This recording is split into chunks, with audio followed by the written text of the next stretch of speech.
Hello guys, this is the third lecture of HTML in C++. In this video, we will see how to use vector in a C++. So let's see. Vector is a container class which implements dynamic array.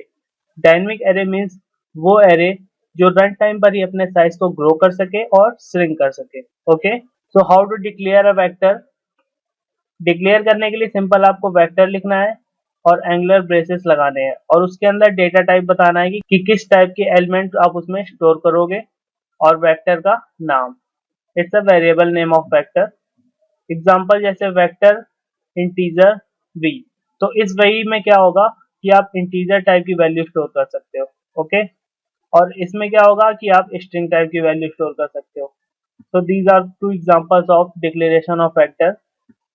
Now see some member function. So vector is a class in a C++, so it has also a member function. These are some functions which is used by vector.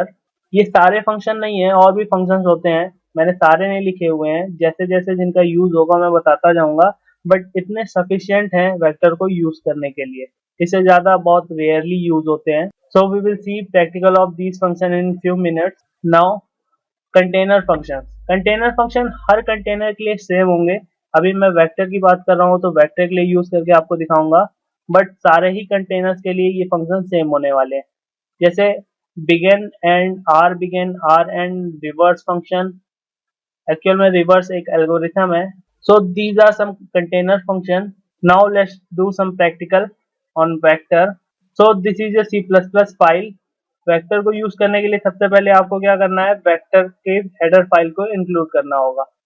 Okay, तो include कर लिया मैंने vector. आप जो भी container use करोगे उसकी header file आपको ऐसे ही इंक्लूड करनी पड़ेगी. ओके, नाउ डिक्लेयर करने के लिए सिंपल क्या लिखना है आपको, वेक्टर, और किस टाइप की वैल्यूज स्टोर करनी है वेक्टर के अंदर वो, और वेक्टर का नाम. अब इससे क्या होगा, एरे में क्या होता था, आप ऐसा करते थे, यहाँ पे क्या लिखते थे, एरे में आप लिखते थे इंटीजर एरे और आपको यहाँ पर साइज बताना पड़ता था. अब इससे क्या होता था, 100 साइज की एरे क्रिएट हो जाती थी. अब इसमें भी वही करना है आपको, वेक्टर लिखा और इंटीजर लिखा. ओके, और वेरिएबल का नाम. बट इसमें आपको ये रिस्ट्रिक्शन नहीं है कि आपको साइज बताना है. Okay, that's why it's a dynamic array. Vector run time पर ही अपने साइज को ग्रो कर सकता है और स्ट्रिंग कर सकता है. सो अभी इस वेक्टर का साइज कितना होगा, अभी वेक्टर का साइज होगा 0, क्योंकि अभी आपने इसमें कोई भी एलिमेंट इनपुट नहीं किया है.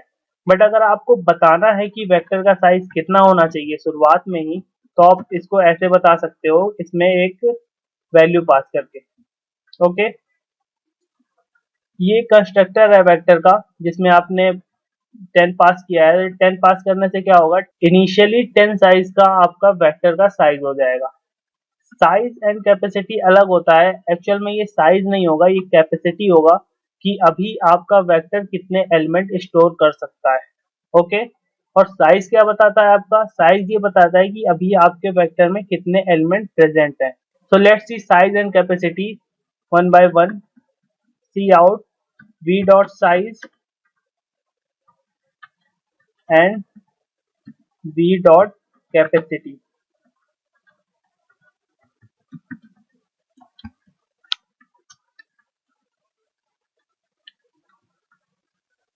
ये हम लोग v1 के लिए भी देखेंगे.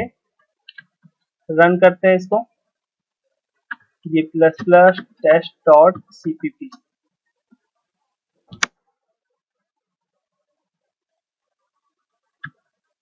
तो ये वाले वेक्टर का साइज कितना आ रहा है, 0, एंड कैपेसिटी भी आ रही है 0.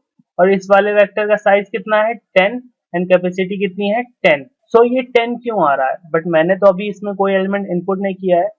तो ये 10 इसलिए आ रहा है कि अगर आप ऐसे साइज को बताते हो तो ये क्या करता है कि सारे एलिमेंट को 0 से इनिशियलाइज कर देता है. तो साइज और कैपेसिटी में डिफरेंस कैसे आएगा, let's see bye inserting element in the vector. अब अगर आपको वेक्टर में कोई वैल्यू इंसर्ट करनी है तो सिंपल आपको एक फंक्शन कॉल करना है, पुश बैक, जो क्या करेगा, बैक साइड में वैल्यू को पुश करेगा जो कि o ऑफ 1 में होता है. v dot push back, push back function. Okay, underscore लगेगा, पुश अंडरस्कोर बैक। नाउ मैंने वैल्यू डाल दी 2, then v dot push back 3। अभी मैंने क्या किया, दो वैल्यूज डाली है, तो अब इसका साइज एंड कैपेसिटी देखते हैं क्या होती है। साइज भी 2, कैपेसिटी भी 2, क्योंकि ये हर बार अपने साइज को क्या करता है, डबल। जब मैंने पहला एलिमेंट डाला तो इसने क्या किया होगा, 0 से अपने साइज को 1 किया होगा। ओके, फिर जब 3 डाला तो 1 से क्या किया होगा, 2। बट अगर हम 4 डालते हैं, एक एलिमेंट और डालते हैं, सो अब देखिएगा कि इसके साइज और कैपेसिटी में क्या डिफरेंस होगा। एक्चुअल में ये क्या करेगा, अपने कैपेसिटी को डबल करेगा। अभी तक 2 कैपेसिटी आ रही थी, अब 4 आनी चाहिए। लेट्स सी 4 आ रही है कि नहीं। ओके, सो आपने प्रैक्टिकली देख लिया कि ये अपनी कैपेसिटी को डबल कर रहा है। ओके, कैपेसिटी मतलब सिंपल है कि ये वेक्टर कितने एलिमेंट को अभी स्टोर कर सकता है, और साइज मतलब अभी वेक्टर के अंदर कितने एलिमेंट प्रेजेंट हैं। ओके, नाउ अब देखते हैं कि हम वेक्टर के एलिमेंट को एक्सेस कैसे कर सकते हैं। तो अब हमें क्या करना है, वेक्टर के एलिमेंट को प्रिंट कराना है। तो प्रिंट कराने के लिए सिंपल लूप लगाएंगे, जैसे एरे में करते थे सिंपल वैसे ही करना है।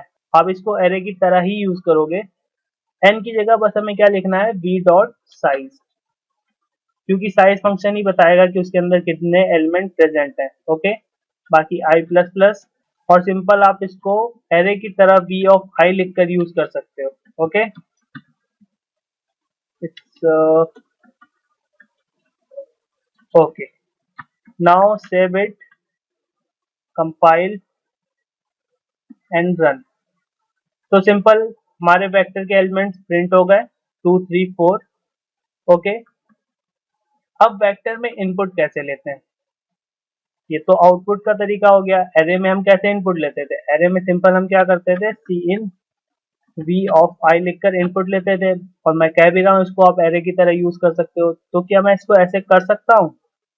लेट्स सी, सपोज मुझे 3 वैल्यू इनपुट लेनी है, तो मैं इसको 3 तक लूप चलाऊंगा। ओके, आई प्लस प्लस, इसको मैं रफ कर देता हूँ।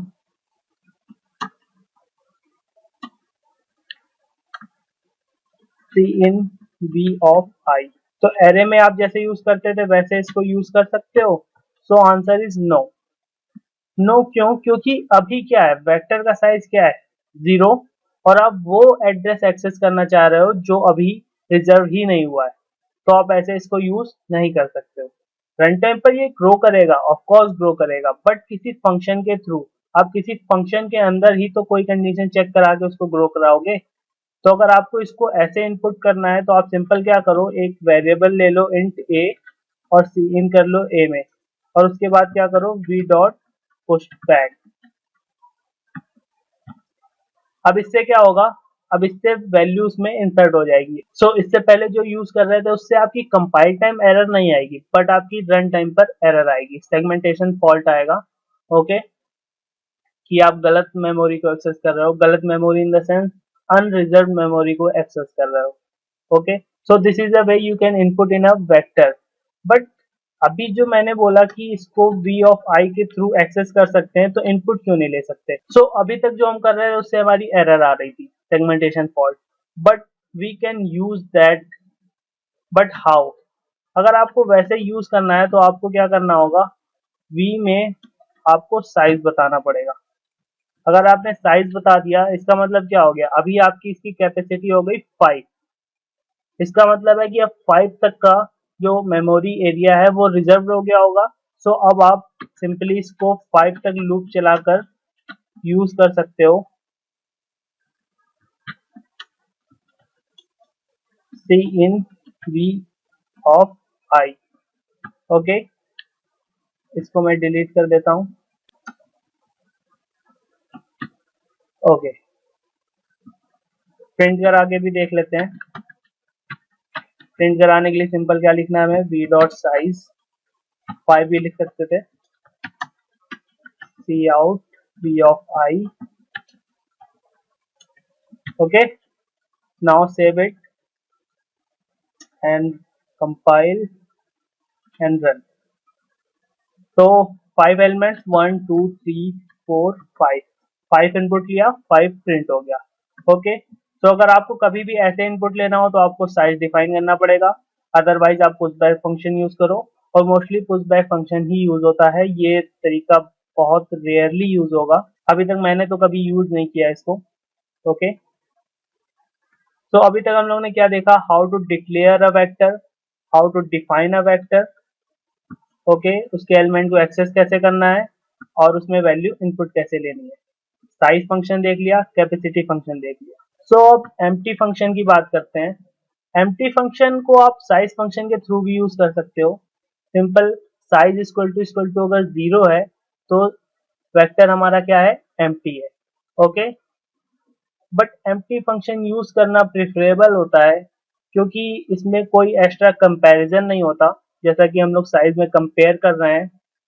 और साइज फंक्शन क्या है, किसी किसी कंटेनर के लिए size function O of N में काम करता है।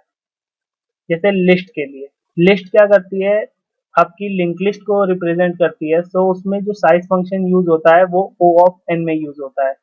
सो आप एम्प्टी फंक्शन ही यूज करो, आदत डालो एम्प्टी फंक्शन ही यूज करने की। बट अगर साइज यूज करते हो आप लिस्ट के सिवा किसी में भी, ओ ऑफ वन में ही चलता है। अब ओ ऑफ वन में कैसे चलता है, जिस भी टाइम आप एलिमेंट इंसर्ट करते हो तो वो क्या करता है, सिंपल साइज को एक इंक्रीज कर देता है। जब आप, अभी तो हमने इंसर्ट के लिए देख लिया कैसे उसमें वैल्यू इंसर्ट करते हैं, एम्प्टी भी देख लिया। अब देखते हैं कि हम वेक्टर को और कितनी तरह से इनिशियलाइज कर सकते हैं। तो वेक्टर अगर इंटीजर टाइप का है, ओके, v1, और इसमें मैंने क्या किया, v1 डॉट पुश बैक कर दिया 1 2 एंड 3। अब आप क्या चाहते हो कि एक मैं दूसरा वेक्टर बनाऊं जिसमें v1 के सारे एलिमेंट को कॉपी कर दूं, तो आप simple vector of int v2, और सिंपल आप इसके कंस्ट्रक्टर में पहले वाले वेक्टर को पास कर दोगे। तो इससे क्या हो जाएगा, v2 को अगर मैं प्रिंट कराऊं तो आपको 1 2 3 मिल जाएगा। v2 dot size i plus plus cout v2 of i। Okay, save करते हैं।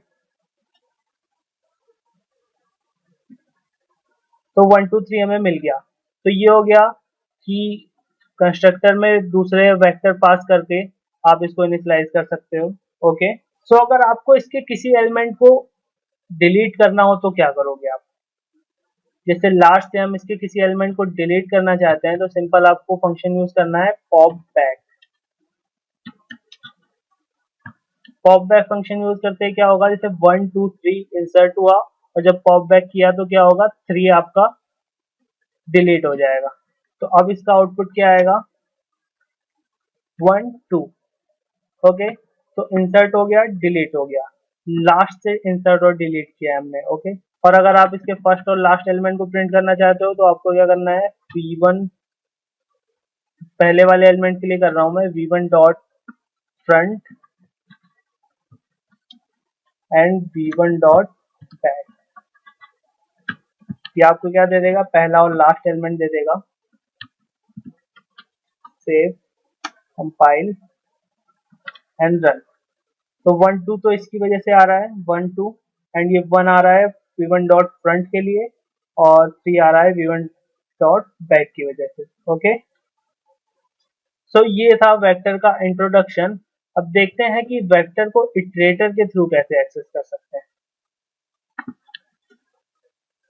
अब इटरेटर मैंने बताया था आपको कि पॉइंटर होते हैं।